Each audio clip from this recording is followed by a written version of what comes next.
Bakit nagpadala ang Diyos ng propeta? Para ituro sa mga tao kung paano sambahin yung Diyos. So, ibig sabihin, pagdating sa pagsamba, bawal yan. Huwag ka munang gagawa ng pagsamba. Maliban lamang na magkaroon ka ng matibay na katibayan na yan nga ay inutos ng Diyos at ginawa ng mga propeta. Kung wala naman, ay hindi natin dapat gawin yan. Kasi pagdating sa pananampalataya, bawal tayo mag-imbento, bawal tayo magdagdag, bawal tayo magbawas. Yung pananampalataya na dalisay na nagmula sa Diyos, tapos na, naiparating na ng Diyos sa pamamagitan ng mga propeta. Ano na lang gagawin natin? Susundin na lang natin. Nang walang pagdaragdag at walang pagbabawas. Kaya nga kung tatanungin natin yung dati, kasi mga Kristiyano tayo, napakarami nating pagsamba na ginagawa na wala namang katibayan. Pangalawa, hindi ginawa ng mga propeta. Halimbawa, sign of the cross. Meron ba tayong katibayan sa Biblia na pinanghawakan natin, kasi batayang aklat natin yan na inuutos sa atin na mag-sign of the cross? Kasi ito yung natin pagsamba natin, di ba? Pangalawa, ginawa ba ng propeta yan? Even Jesus Christ, ginawa niya ba yan? Sign of the cross? Hindi Bakit natin gagawin? Ano pa? Rosaryo. Wala sa Biblia. Napakaraming pagsamba na wala sa Biblia, pero ginagawa natin. Pagdating sa Islam, bawal po yan, mga kababayan. Pagdating sa pagsamba, dyan kami mahigpit. Kung ano lang yung inutos ng Diyos at ginawa ng mga propeta, hanggang doon lang kami. Kaya nga, nagdarasal tayo, nagpapatira pa kasi yan yung inutos ng Diyos at yan yung ginawa ng mga propeta.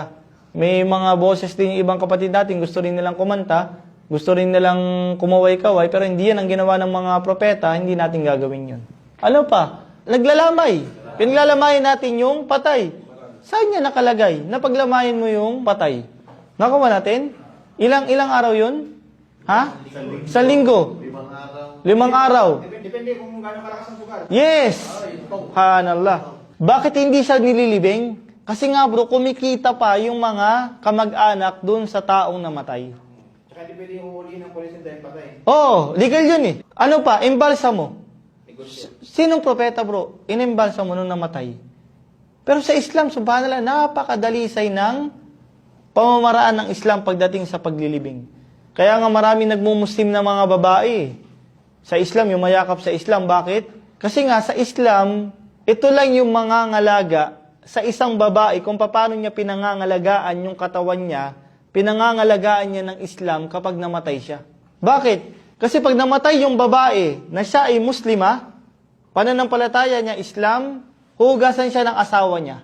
Ang maghuhugas sa kanya, mag-prepare sa kanya ay yung mga kababaihan. Unlike dun sa non-Muslim, kung babae ka, nakakatakot Sa bagay, lalaki, babae, pero nakakatakot. Bakit?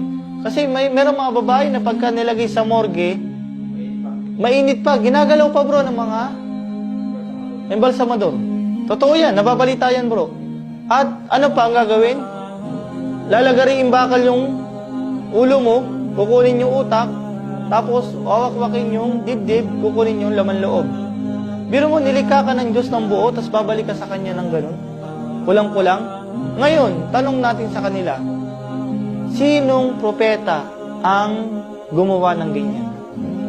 Pangalawa, inutos ba ng Diyos yan na ganyan ang gawin natin? Pagdating sa pagsamba sa Islam, bakit bawal ganito, bakit ganito ganyan, bakit kasi nga mahigpit tayo dahil yung Islam kay Allah to hindi to sa atin. So tapos na yung pananampalataya, yung tamang religion. Ang sa atin na lang ay mag-aaral tayo, magbabasa, tapos i-apply natin sa sarili natin.